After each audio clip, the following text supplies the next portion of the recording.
നരേന്ദ്രമോദി സർക്കാരിനെ കഴിഞ്ഞ തെരഞ്ഞെടുപ്പിൽ തന്നെ പരാജയപ്പെടുത്താനുള്ള തന്ത്രപരമായിട്ടുള്ള എല്ലാ നീക്കങ്ങളും നടത്തിയതാണ്.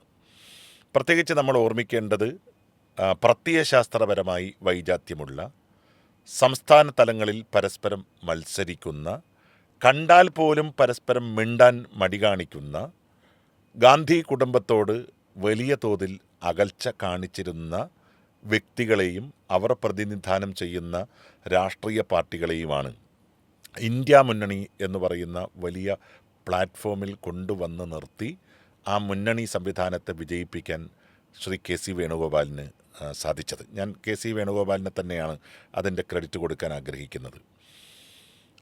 പക്ഷേ രണ്ട് പ്രധാനപ്പെട്ട കാര്യങ്ങൾ ആ കാലഘട്ടത്തിൽ നടന്നു. ഒന്ന്, ഭാരത് ജോഡോ യാത്ര. അതൊരു ഐതിഹാസികമായ യാത്രയായിരുന്നു. മഹാത്മാഗാന്ധിക്ക് ശേഷം തന്നെ ഇന്ത്യയെ കണ്ടെത്താൻ വേണ്ടി രാഹുൽ ഗാന്ധി നടത്തിയ യാത്ര. ആ യാത്രയെ ഇന്ത്യൻ ജനത ഒന്നടങ്കം, BJP പ്രവർത്തകന്മാർ ഒഴികെ ഉള്ള ഇന്ത്യൻ ജനത, ഇന്ത്യയിലെ മാധ്യമ പ്രവർത്തകന്മാർ, ഇന്ത്യയിലെ പിന്നോക്ക വിഭാഗങ്ങൾ, ദളിത് വിഭാഗങ്ങൾ, അതുപോലെ തന്നെ ചെറുതും വലുതുമായിട്ടുള്ള രാഷ്ട്രീയ പാർട്ടികളെല്ലാം വളരെ ഗൗരവത്തോടും വളരെ സന്തോഷത്തോടു കൂടിയുമാണ് അത് ഏറ്റെടുത്തത്. ആ അർത്ഥത്തിൽ ഭാരത് ജോഡോ യാത്ര വിജയിച്ചു.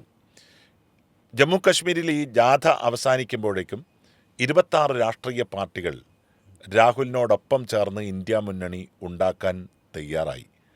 ബാംഗ്ലൂരിൽ വെച്ച് ഇന്ത്യ മുന്നണി അതിൻ്റെ എല്ലാ സ്വപ്നങ്ങളും പൂർത്തിയാക്കുന്ന നയരൂപരേഖ തയ്യാറാക്കി. അങ്ങനെ പറ്റാവുന്ന സ്ഥലങ്ങളിലെല്ലാം കോൺഗ്രസ് വലിയ തോതിൽ വിട്ടുവീഴ്ച ചെയ്തു.